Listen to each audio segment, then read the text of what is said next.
이웃과 아내에게 거짓을 행하는 이스라엘이라는 제목으로 하나님 말씀 증거하겠습니다.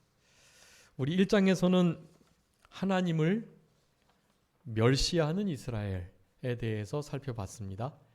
그 멸시는 그러니까 제사를 함부로 하는 것으로 나타났습니다. 경외함도 없고 흠이 있는, 그러니까 하나님을 사랑하거나 두려워하지도 않고 또 정성이 없는 형식적인, 그리고 하나님의 말씀에 전혀 맞지 않는 불법적인 그런 흠투성이인 하나님을 속이는 그런 제사를 드렸다. 그런 이스라엘 백성들을 하나님께서는 저주하실 수밖에 없고 그 제물을 당연히 받지 않으시며 하나님이 그들을 떠나서 저들이 은혜를 구하는, 긍휼을 구하는 기도도 듣지 않으시고 하나님께서 이방 중에 높임을 받으시는 이방의 하나님으로 나타나게 되는 그런 크나큰 징계를 받을 수밖에 없다라는 것을 우리 1장의 말씀을 통해서 살펴봤습니다. 계속되는 말씀이에요. 이스라엘 백성들이 그렇게 제사가 틀어져 있으니 그들의 삶은 제대로 영위 되기가 어렵습니다. 그래서 오늘 제목과 같이 이웃들과 특별히 아내에게 얼마나 거짓되게 행하는 이스라엘 백성이었는지 몰라요. 하나님께서 오늘 이제 본문에서 중요한 핵심적인 포인트 중에 하나가 하나님은 영이 유효하실지라도, 그러니까 하나님께서는 능력이 막 무궁무진하셔가지고 얼마나 일부다처 그리고 다부일처 여러 가지 형태로 하나님께서 계획을 그렇게 디자인하실 수 있단 말이에요. 그런데 꼭 한 영이 또 다른 한 영과 남자와 여자가 만나서 가정을 이루도록 하셨단 말이에요.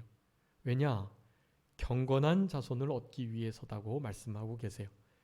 경건한 자손을 통하여 하나님의 그 은혜와 사랑이, 하나님 되심이 이렇게 계대를 이어져 가도록 그렇게 하셨는데, 물론 그 계획은 아담, 하와 바로 그 시대부터 틀어졌죠.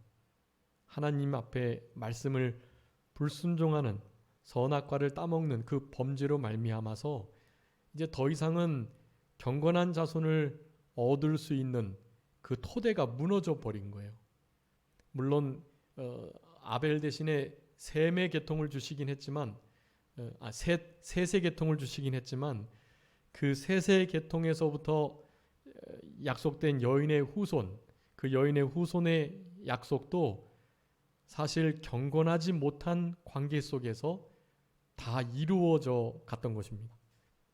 당장에 우리 다윗의 아들 솔로몬은, 다윗이 우리아 장군의 그 부인인 바세바를 범함으로 얻어진 아들이란 말이에요.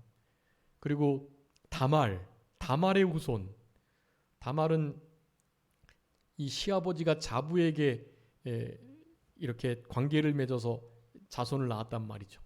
어떻게 그런 일이 있냔 말이에요. 그런 일은 있어서는 안 되는 거예요. 그리고 이방 여인 아합의 계통의 사람들이 있고, 사실은 예수님의 계대 속에 이렇게 좀 지우고 싶은, 조금 이렇게 숨기고 싶은 계대들이 있단 말이에요. 그런 것은 이 모든 원죄는 유전죄와 정죄라고 말씀드렸어요. 본죄가 자범죄와 요구죄라 그랬고, 그 원죄인 이 유전죄와 정죄로 말미암아서 정말 경건한 자손을 얻기가 어려운 그런 그 토대가 마련이 돼가지고 이때까지 온 거예요. 그나마 남은 자는 일부 일처를 통해서 하나님께서 원하시는 경건한 자손들을 이어가고 있는 것입니다. 하나님이 그런 몇몇 하나님의 사람들을 보고 이 전 지구를 이렇게 멸망시키는 일을 보류하고 계시는 거예요, 지금. 아주 중요합니다. 이게 지금 이제 이 사회가 지금 무너져가는 것 중에 하나가 지금 이런 일부일처 남과 여의 결혼 관계가 완전히 깨진 상태예요. 아시는 것처럼 차별금지법이 통과되면 나는 남자하고 결혼하고 싶다 해도 남자하고 결혼하는 거예요. 그거를 차별하면 안 돼요. 남자 부부는 부부가 될 수 없어라고 말하면 그게 차별이 되는 거거든요. 그렇게 되게 돼 있어요. 이제 여자와 여자끼리 결혼하는 거, 그리고 한 남자와 여러 여자가, 혹은 한 여자와 여러 남자가 함께 동거하고 결혼할 수 있어요. 심지어는요, 저 영국에서 강아지하고 결혼한 거 아시죠? 자기 개하고 결혼을 했어요. 네. 이것이 이제 이를테면 성적 지향이라 그래서요. 성의 자기결정권. 내가 나를 여자로 혹은 나를 남자로 스스로 결정할 수 있다. 내가 남자라는 것은 일단 외모에 불과한데 엄마가 너는 남자라고 계속 주입을 해가지고 이런 교회에서 너는 남자니까 남자답게 행동해 라고 강요를 함으로 내가 남자라고 생각하는 것일 뿐이지, 나는 언제나 나는 여자가 될 수 있다. 내가 여자가 되는 생각을 그 누구도 막을 수 없다. 만약에 부모님이 성전환 수술을 안 시켜주거나 너는 남자야 라고 말하면 그것이 차별이 돼가지고요, 부모님이 자녀의 양육권을 박탈당하고 감옥에 가거나 벌금을 물게 돼 있어요. 지금 선진국은 차별금지법이 통과된, 평등법이 통과된 모든 나라들은 지금 그런 과정들을 정말 막 뼈저리게 겪어가고 있습니다. 여러분, 독일이 얼마나 튼튼한 나라인지 아시잖아요. 독일은 국민성도 그렇고 대단한 나라예요, 사실은. 그런데 독일이 그런 법들이 통과된 다음에 지금 정말 완전히 무너져 있는 상태. 그걸 다시 원래 회복하려고 하는데 회복이 안 돼요. 너무 먼 거리를 왔고 돌아가기엔 이제 진짜 늦어버려서 사탄의 세력이 완전 붙잡고 있기 때문에 어쩔 도리가 없어요. 우리 루터랄지 초대 교회의 신학이 다 독일에서부터 온 거예요. 그런 하나님의 나라들이 타락해서 범죄함으로 하나님께서 더 이상 돌이킬 수 없는 그런 지경에 내어 버려 두신 것입니다. 여러분, 이게 큰 일이에요. 근데 이것이 다른 게 아니라 바로 창조의 원리, 하나님께서 세우신, 인간에게 주신 남자와 여자가 둘이 이루어야 할 가정이라는 아주 기본, 이게 창조의 제도거든요. 창조? 이건 뭐 율법이 제정한 제도가 아니에요. 창조의 원리란 말이에요. 창조의 원리를 따라서 하나님께서는 아담과 하와 딱 능력이 많으시지만 그 두 사람만 짓고 그들로 자녀를 생산했다는 말이에요. 그 원리가 깨지는 거예요. 예, 그게 다른 게 아닙니다. 뭐 차별, 평등, 뭐 그것을 반대하거나 반대 안 하거나 뭐 이런 문제가 아니에요. 그 모든 것을 통해서 하나님의 법이 흐려지고 깨지는 것을 사탄이, 어둠의 세력이 원해가지고 그 일이 지금 이루어지는 거예요. 여러분, 그것을, 그 큰 그림을 보셔야 돼요. 그래야 국소적으로 일어나는 작은 일들도 그 맥을 따라서 옳고 그름이, 시비가 구분이 되는 거예요. 안 그러면 안 돼요. 너무나 중요한 원리입니다. 이게 하나님의 나라라고 일컬어지는 이스라엘도 이게 지금 깨진 거예요. 이때 벌써 서로 이혼 증서를 써서 얼마나 귀한 아내를 그냥 버리는 거예요. 거짓으로 결혼하고 거짓으로 버리고, 마태복음 19장에 가늠한 것 이외에는 절대로 이혼하지 않도록 우리 예수님께서 분명히 말씀하셨고, 그 말씀의 법은 당연히 구약의 결혼, 가정의 법에 의해서 넘어온 것이에요. 근데 그것이 다 깨져 있는 상태예요, 지금. 그러니까 예수님께서 이제 말라기 시대 이후에 400년 만에 예수님께서 세례 요한을 통해서 이제 나타나셔가지고 그런 무너진 말씀들을 계속 하시는 거예요.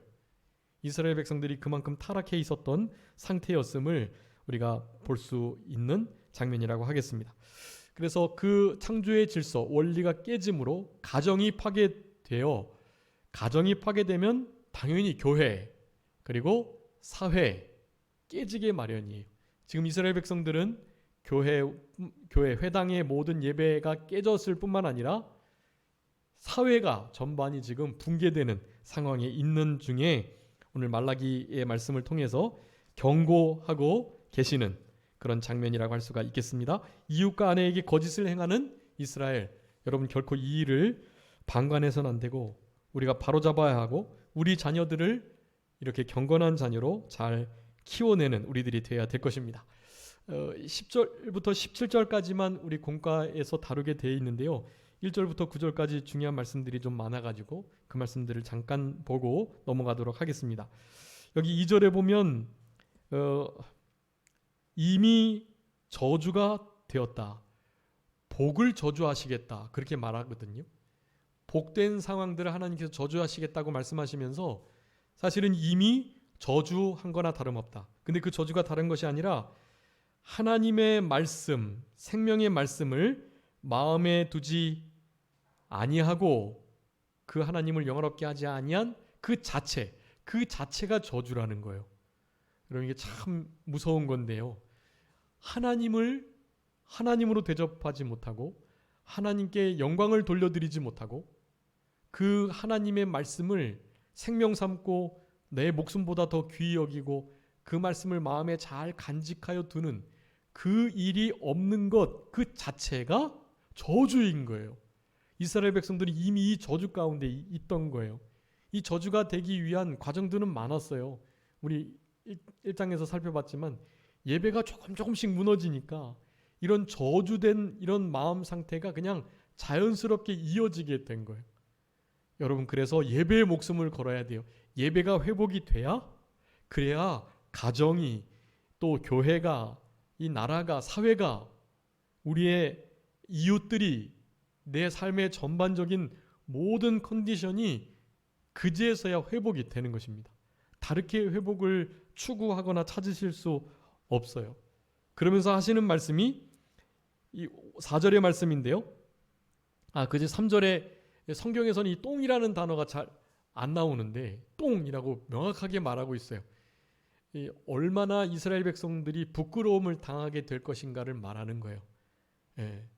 우리 이사야가 이제 하나님의 말씀을 듣고 이스라엘 백성들이 저주받을 것에 대해서 인분을 이제 구워가지고 인분을 태워서 이렇게 빵을 구워 먹었던 일들이 있었는데요. 그때 그 인분 빼고는 실제적으로 이렇게 똥이라는 단어를 쓴 게 이 말라기서에 있는 거예요. 얼굴에 바르겠다. 얼마나 비참한 그리고 정말 부끄러움을 당하는 그런 일들을 이스라엘 백성들이 자초하고 있다라는 것을 지금 말씀해주고 계시는 것입니다. 그런 일을 통해서 레위와 세운 나의 언약을 바로 세우려고 레위와 세웠던 그 레위의 언약, 이게 무슨 언약입니까? 이 제사장 언약이에요. 레위 사람들이 제사를 드리며 제사장을 세우며 제사에 관계된 모든 언약들을 이 레위 언약, 레위와 세운 언약이라고 표현을 한 것입니다. 그것이 항상 있게 제사에 관계될 뿐만 아니라 하나님과 제사 사이에 또 제사를 드리는 자와 하나님 사이에 제사 제물과 또 제사장들 사이에 이 모든 관계 속에서 항상 이 언약이 지배가 되도록 하시려고 이런 고통을 주시고 계시다라는 것을 말하는 것이, 그것은 구체적으로 5절에 말씀하는 것처럼 생명과 평강의 언약이다라고 말씀합니다. 자, 레위와 세운 언약이 생명과 평강의 언약인데 이게 왜 생명과 평강의 언약이 되느냐? 제사의 모든 제도들의 그 법들, 그리고 제사장, 그리고 제사 도구, 제사의 방법, 시기, 제사 제물, 이 모든 것은 다 누구를 가리키는 거겠죠? 오실 메시아, 그리스도 되시는 어린 양 예수 그리스도를 예표하는 거예요. 자, 예수 그리스도께서 희생을 통하여서만이 하나님과의 바른 화평, 평강의 관계, 원래 원수되었는데 죄로 말미암아 끊어졌는데 예수님의 그 피로 말미암아 그런 제사를 통하여 예수님의 피가 녹아져 있고 상징되는 그 제사 제도를 통하여 죄 씻음의 문제가 해결이 되는, 죄 씻는 일이 이루어지는 거예요. 그러니까 하나님과의 화평, 평화의 언약이고, 이를테면 다른 여러 서원제나 화목제를 통해서 이웃들 간의 원수 맺었던 것도 화목해야 되는 역사가 있는 거예요. 그러면서 그것이 생명에 관한 언약이다. 생명의 언약이다. 천국 가는, 지옥 가지 않는, 총회에서 떨어지지 않는, 하나님의 저주를 받지 않는 그런 참된 생명을 얻는 그런 제사이기에 레위가 세운 언약을 생명과 평화의, 평강의 언약이다라고 표현을 하는 것입니다. 그런데 그 모든 언약의 핵심이 왜 그런 관계를 두느냐? 피를 막 흘리고 그렇게 경건하게 두려움을 가지고 진짜 막 제사를 드리다가 죽는 일도 생기고 제사가 막 너무나 두려울 그런 분위기를 조성하면서 그렇게 되는 이유, 그건 다른 것이 아니라 바로 하나님을 경외하게 하시려고, 경외하게 하시려고 결국에는 이 생명과 평강의 언약을 맺으시고 그런 제사 제도를 통해서 하나님이 얼마나 공의로우신 분인지, 두려운 분인지, 피가 없으면 결코 주님 앞에 설 수 없는지를 나타내주고 계시는 거예요. 근데 그런 모든 제사를 얼마나 형편없이 여기고 레위인들조차도, 제사장들조차도 먼저 타락해가지고 이스라엘 백성들의 타락을 이 지도자들이 유도한 거예요. 본인들도 타락하고 1장에서 제사장들이 그렇게 형편없는 제사를 드렸다라는 거예요. 제사장이 그런 경외함 없는, 흠이 많은, 불이 불법한 아주 형식적인 그런 제사를 제사장들이 드린 거예요. 그러니 뭐 밑에 일반 성도들, 회중들은 얼마나 하나님 앞에 두렵고 떨림으로 살아갈 수 있겠어요? 전혀 그럴 수가 없었던 거예요. 그래서 오늘 본문에서는 그것을 말하는 거예요. 원래 그 제사장들의 입에 나를 경외하는 거, 5절에 나를 경외하는 거, 그리고 내 이름을 두려워하는 것이 있었다라고 말하고요. 6절에 진리의 법이 있었고 입술에는 불의함이 없었고 화평과 정직함으로 나와 동행했고 많은 사람의 죄악을 돌이켜서 많은 사람들을 돌이키는 일을 해가지고 죄악에서 떠나게 하는 일을 그 제사장과 레위 사람들이 행했었는데 이제는 그런 것을 찾아볼 수 없다라는 거예요. 입술을 지켜야 되고 율법을 구해야 되는 이 일을 레위 지도자들, 제사장들을 통해서 그렇게 나타내야만 하는데 그런 일들을 깨뜨렸다라는 것입니다. 깨뜨려 가지고 여기 보면은 이제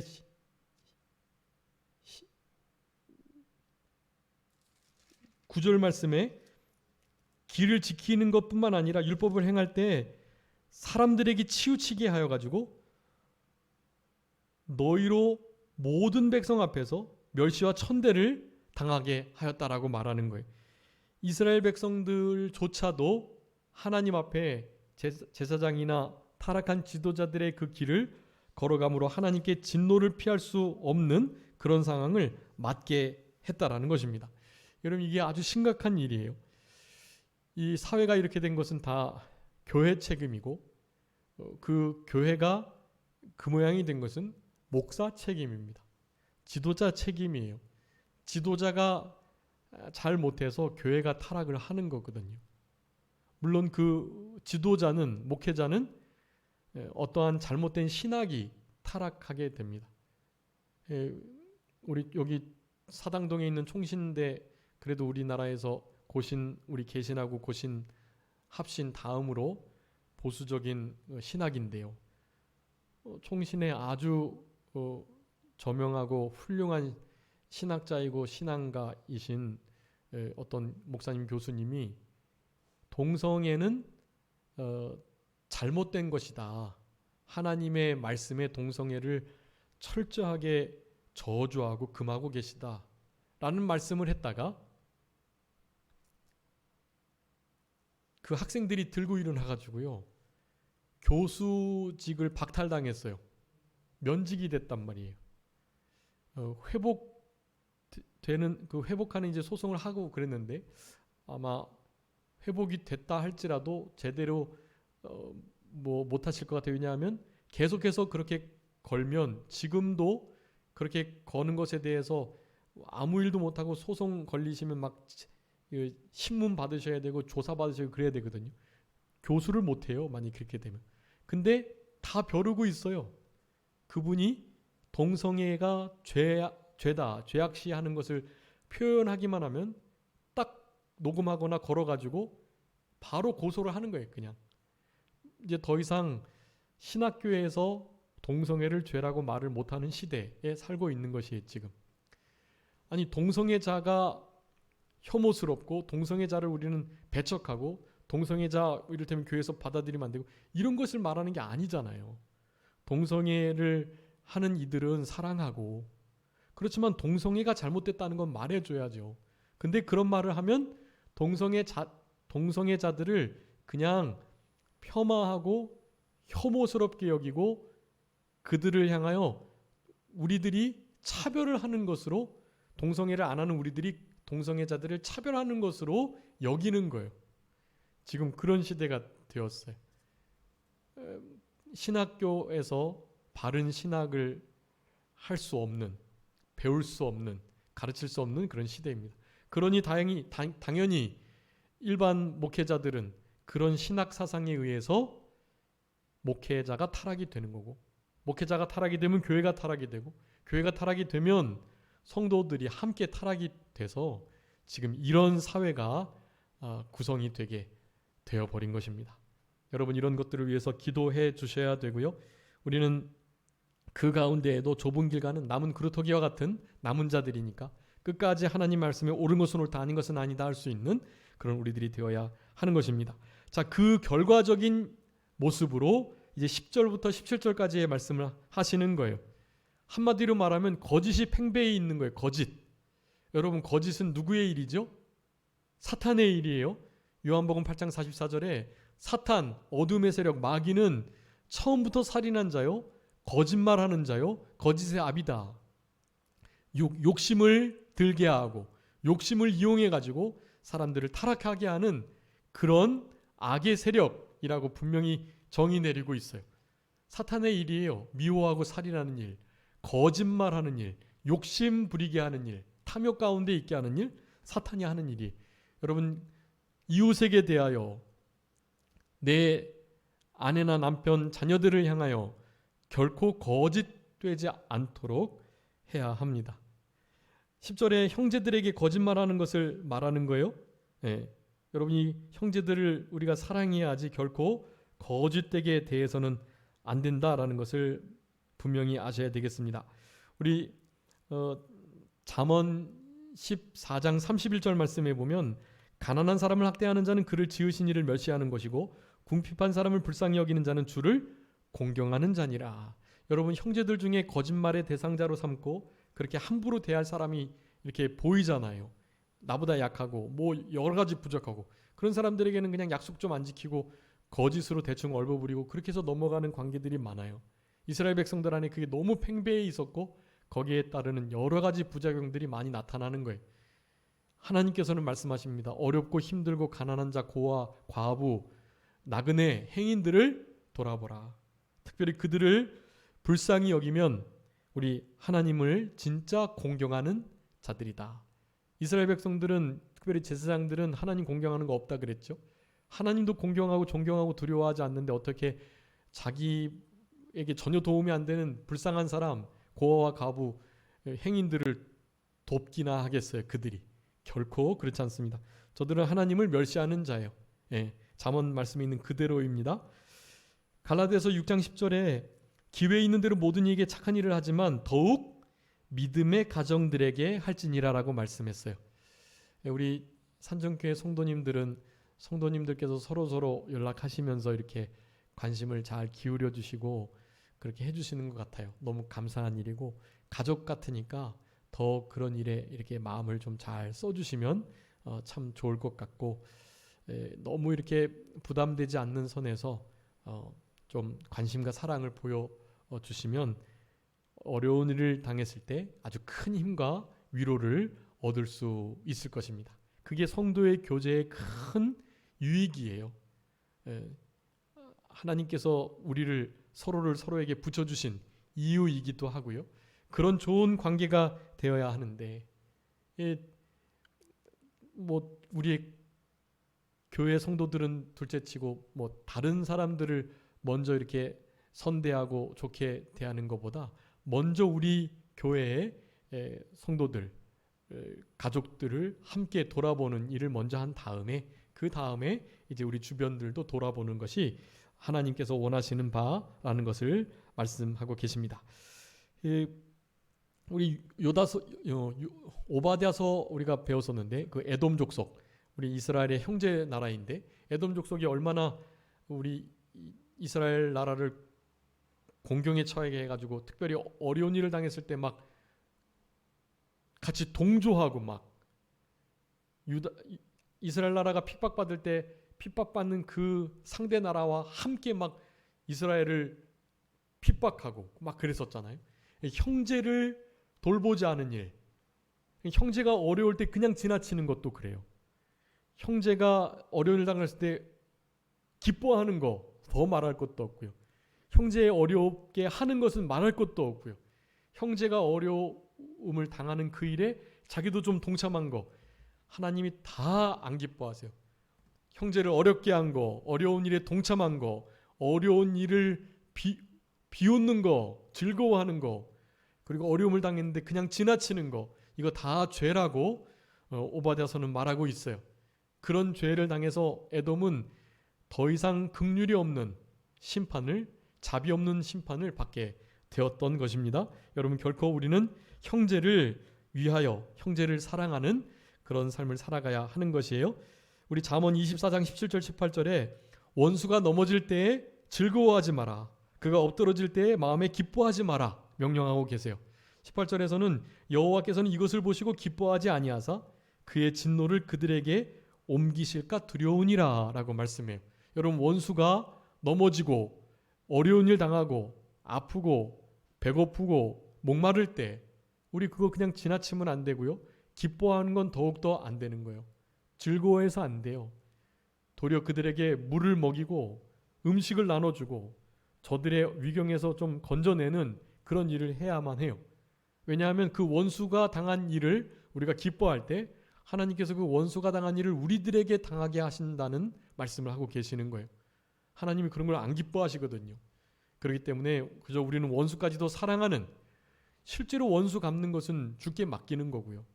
우리 시편 58편 마지막에 보면 이스라엘 백성들이 악한 자들에게 공격을 받았는데 결국 그 공격받는 것에 대해서 하나님께서 원수를 갚으실 때 그 원수 갚는 것, 보복당하는 것을 보고 기뻐한다는 표현이 나와요. 근데 그것은 보복당해서 나의 원수가 망하는 것 때문에 기뻐하는 것이 아니라 하나님의 공의가 나타났기 때문에 기뻐한다는 의미예요. 하나님의 공의가 나타나서 이제 참과 거짓이, 누가 진짜 잘하고 누가 잘못했는지를 드러내셨다라는 의미에서 기뻐했다는 거지, 원수가 망하게 된 것 그 자체를 기뻐했다는 의미가 아니거든요. 우리는 그 공의가 드러날 때 기뻐해야 돼요. 그런데 원수가 어쨌든 하나님의 큰 진노 아래 막 어려움을 당하면 우리는 그들을 불쌍히 여겨주고 그들을 위해서 우리가 기도해 줄 수 있는 그런 마음이 있어야 합니다. 원사미선 저축목이 말씀드렸잖아요. 원수를 사랑하고 원사, 미선, 미워하는 자를 선대하고 저축, 저주하는 자를 위해서 축복해주고 모기, 모욕하는 자를 위해서 진짜 기도해 주라. 이게 하나님께서 우리에게 원하시는 마음이에요. 여러분, 형제 어려움을 당했을 때 그것을 결코 지나치지 않도록 그렇게 하셔야 합니다. 거짓을 행하는 건 더욱더 안 되는 일이죠. 11절부터 12절까지 이스라엘 백성들이 이방 신들의 딸, 이방 여인들과 결혼을 하는 일들을 했어요. 여기 신앙을 결코 양보해서는 안 되고 신앙을 양보하면서까지 세상과 연합을 해서는 안 된다. 우리가 세상에서 떠나 살 수는 없죠. 세상에서 함께 살아가는데 세상에 물들지 않도록 해야만 하는 것이에요. 우리 직장 생활하거나 또 사회생활할 때 참 곤란한 일이 많은 것 같아요. 저처럼 전적으로 이런 사역을 하면 그런 고민은 없죠. 그 애매한 상황들. 그런 게 감사한 일이기도 하지만 세상에서 어려움을 당하고 신앙과 타협을 할 수밖에 없는 그 상황들을 맞닥뜨리는 우리 성도님들의 삶을 이렇게 생각할 때 너무 참 이렇게 안쓰럽고 또 안타깝고 그런 마음이 많아요. 그런데 그럴 때 더 신앙이 크는 것 같아요. 세상 속에서 세상을 이길 수 있는, 세상에 연단은 된 그런 진짜 믿음, 하나님이 그런 믿음을 찾으시는데요. 결코 타협이나 양보하지 않도록 그렇게 힘을 쓰셔야 합니다. 특별히 결혼하는 일에 대해서요, 좀 우리 자녀들을 그렇게 분명히 해야 해요. 진짜 특별하게 하나님의 부르심으로 불신 영혼을 품고 그게 진짜 어마어마한 십자가는 걸 알고 불신 영혼을 사랑하는 마음으로 건져내기 위해서 사귀고 결혼하는 일은 뭐 정말 간혹 있지만 그런 일 이외에는 결코 불신자하고 이렇게 함께 결혼을 해서는 안 돼요. 우리 자녀들을 잘 그렇게 기르셔야 돼요. 결코 신앙인들과 함께, 그것도 신앙의 노선이 맞는 이들과 함께 그렇게 하도록. 우리가 결혼을 할 때 그 가족들을 보는 거잖아요. 가족의 신앙을 보는 거예요. 얼마나 보수적인 바르고 참된 신앙의 길을 걸어왔는가, 그걸 보고서 결혼을 결정하는 거예요. 다른 것 보지 마시고. 그게 바로 믿음을, 그 믿음의 가문을 본다라는 의미라고 할 수가 있겠습니다. 우리 고린도후서 6장 14절 말씀에 믿지 않은 자와 멍에를 같이 하지 말아라. 의와 불법이 어찌 같이 하며 그리스도와 벨리알이 어찌 같이 하겠느냐라고 말씀해요. 빛과 어둠이 함께 있지 못하는 것처럼 믿지 않은 자와 믿는 자가 멍에를 함께 할 수 없다는 것을 분명히 하고 계세요. 신명기 7장에서도 이스라엘 백성들 가나안 땅에 들어가거든 그 가나안 족속들 여인에게 딸 주지 아내들 얻지 말고 또 남편 얻지 말고 딸 주지 말고 아들 주지 말라고 분명히 말씀하셨단 말이에요. 그 말씀을 이스라엘 백성들은 끝까지 지켜야 하고 영적인 간음, 영적인 혼합 이것을 하지 않도록 우리가 또한 주의해야 할 것입니다. 정당하게 결혼한 아내를 버리고 이혼하는 일들을 이제 13절부터 17절까지 말씀해요. 이스라엘 백성들 죄악상 중에 아주 큰 문제를 일으켰던 부분이에요. 하나님께서 분명히 경고하시는 거예요. 절대로 그렇게 하지 마라. 이혼할 만한 충분한 사유, 전쟁을 통해서 나눠졌거나 또 신앙의 차이를 분명히 드러내거나 그리고 한쪽이 간음하거나 그럴 때에는 이혼하지만 사실은 그럴 때에도 할 수만 있다면 그 영혼을 불쌍히 여겨서 함께 살아가는 게 더 중요하고요. 그럴 때에는 합법적으로 이혼할 수도 있어요, 사실은. 그런데 그렇지 않을 때에는 결코 이혼을 해서는 안 된다는 것을 말하고 계시는 것입니다. 이것은 하나님 앞에 약속한 이 결혼이라는 창조 규례를 우리가 지킴에 있어 하나님과의 그 서약을 잘 지켜야 한다는 것을 나타내는 말씀이에요. 여러분, 하나님과의 약속을 잘 지키셔야 돼요. 하나님께 약속한 것, 서원한 것은 꼭 지키셔야 됩니다. 여러분, 우리 세례 받으실 때 세례 서약 하셨죠? 웨스터민스터 신앙고백, 그 다음에 웨스터민스터 대소요리 문답, 거기에 입각해서 그 신앙대로 살아가겠노라고, 우리 주를 위해서 살겠다고, 나는 더 이상 내가 사는 것이 아니라 그리스도가 사는 것이라고 그렇게 다 서약을 해야만 세례를 받으실 수 있거든요. 그 약속 지키셔야 돼요. 여러분, 대소요리 문답 1번 문답이 뭡니까? 사람의 제일 되는 목적이 무엇이냐라고 물으셨고 대답은요. 하나님을 영원토록 즐거워하는 것과 하나님을 영화롭게 하는 것과 그를 영원토록 즐거워하는 것이다. 네, 그분께 영광 돌리고 그분을 즐거워하는 거예요. 여러분, 우리의 즐거움이 우리가 그분을 즐거워하는 그것이 하나님이 영광 받으시는 일이라는 거예요. 여러분, 우리가 주를 위해서 살고 나의 목적은 그분께 영광을 돌리는 데 있다라는 것을 인정하시고 그것을 약속하셨기 때문에 그렇게 살아가셔야 돼. 그분의 영광을 위해서 그분만을 즐거워하는 것으로, 내가 다른 것을 나의 즐거움으로 삼지 않겠다 하는 마음을 가지시고 생활하셔야 하는 거예요. 여러분, 그런 약속들을 우리는 잘 지켜나가야 하겠습니다. 민수기 30장 2절에 여호와께 서원하거나 결심하고 서약했으면 깨뜨리지 말고 입으로 말한 대로 이행할 것이니라 라고 말해요. 중요한 말씀입니다. 또 신명기 23장 21절에서는요. 내 하나님 여호와께 서원하거든 갚기를 더디하지 말아라. 더디하면 그것이 내게 죄가 될 것이다 라고 말해요. 갚기는 갚는데 그것을 또 더디하면 그것조차도 죄예요. 갚지 않는 것은 당연히 죄인데 더디 갚는 것까지도 죄라고 말씀해요. 그래서 서원을 신중히 해야 되겠죠. 시편 15편 4절에서도 말씀하고 있어요. 여호와를 두려워하는 자들을 존대하는데 그의 마음에 서원한 것은 해로울지라도 변치 아니해야 된다라고 말해요. 해로울지라도 약속한 것은 꼭 지켜야 하는 것을 말씀하고 계십니다. 전도서 5장 4절에서도 하나님께 서원하였거든 갚기를 더디게 하지 말라. 하나님께서 그것을 기뻐하지 아니하신다라고 말씀합니다. 그래서 시편 50편이나 시편 116편에서는 하나님께 어떻게 영광을 돌리며 은혜를 갚을까를 말씀하시면서 선을 많은 사람들 앞에서 갚겠다 그렇게 표현해. 하나님과 약속을 지키는 것, 그것이 우리 하나님께 은혜를 갚는 일이고 하나님을 기쁘시게 영화롭게 하는 일이라고 말씀을 하고 계시는 것입니다. 우리 예수님께서는 이런 부분에 대해서 서약에 대해서 뭐라고 말씀하셨나요? 맹세를 말씀하시면서 맹세는 도무지 하지 마라 그랬어요. 그냥 옳은 것은 옳다, 아닌 것은 아니다 하라고 하셨고요.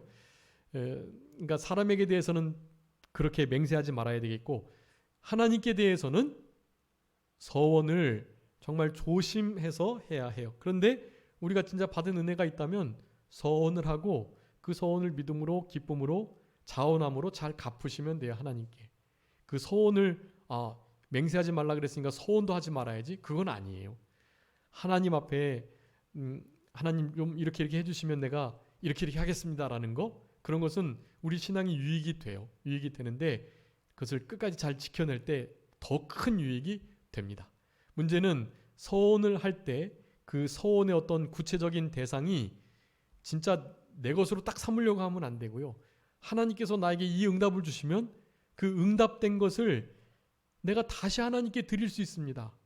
하나님 내가 다시 이거 드릴게요 하는 마음을 가지시면서 서원하시는 건 돼요. 이를테면 한나가 아들을 구했는데 한나의 아들이 누가 됐죠? 사무엘이 됐죠. 근데 여러분 사무엘을 어떻게 했습니까? 한나가 하나님께 바쳤어요.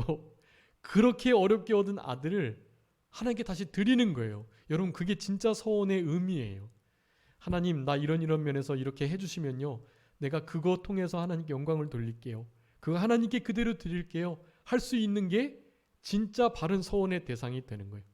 그런 마음만 있다면 서원을 많이 하시고 하나님께서 서원을 들어주실 때 하나님께 영광을 돌리시는 일을 정말 많이 하시는 게 신앙에 큰 도움이 된다고 할 수가 있겠습니다. 그래서 이 본문의 말씀을 통해서 아내, 남편, 이웃, 형제들, 어려운 형제들을 잘 돌보는 것이 진짜 믿음을 가진 하나님을 경외하는 생명과 평강의 언약 가운데 있는 진짜 성도다.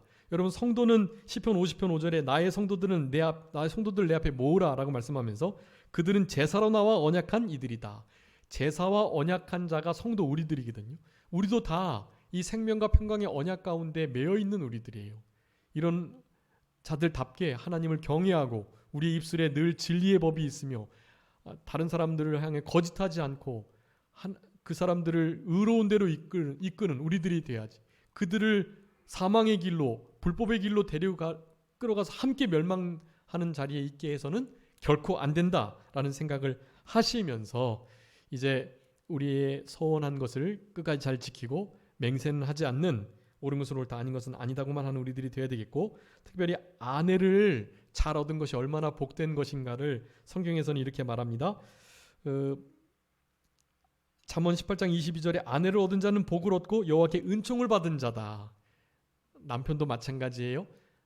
하나님 앞에 믿음의 배우자 남편과 아내를 만난 이들은 복을 받은 거고 그것 자체가 은총을 얻은 것이라는 것을 분명히 하고 계십니다. 집과 재물은 조상에게 상속되지만 슬기로운 아내는 여호와께로 말미암는다. 잠언 19장 14절에 말씀해요. 잠언 31장 10절 30절에 그렇게 말해요. 누가 현숙한 여인을 얻겠느냐? 그 값은 진주보다 귀한데 고운 것도 겉되고 아름다운 것도 헛되지만 여호와를 경외하는 여자는 칭찬을 받을 것이다 라고 말합니다. 이런 부부관계, 이런 복된 관계를 우리 하나님께서 기뻐하시고 그런 관계를 거짓없이 잘 맺어나가는 젊어서 취한 아내를 끝까지 사랑하는 그런 참된 하나님의 사람들 하나님께서 기뻐하신다. 그런 것들은 바른 예배를 통해서 오게 된다라는 것을 우리들에게 말씀해주고 계십니다. 아무쪼록 우리의 삶을 통해서 특별히 어려운 자들을 돌아보는 우리들이 되고 특별히 믿음의 가정에게 그리고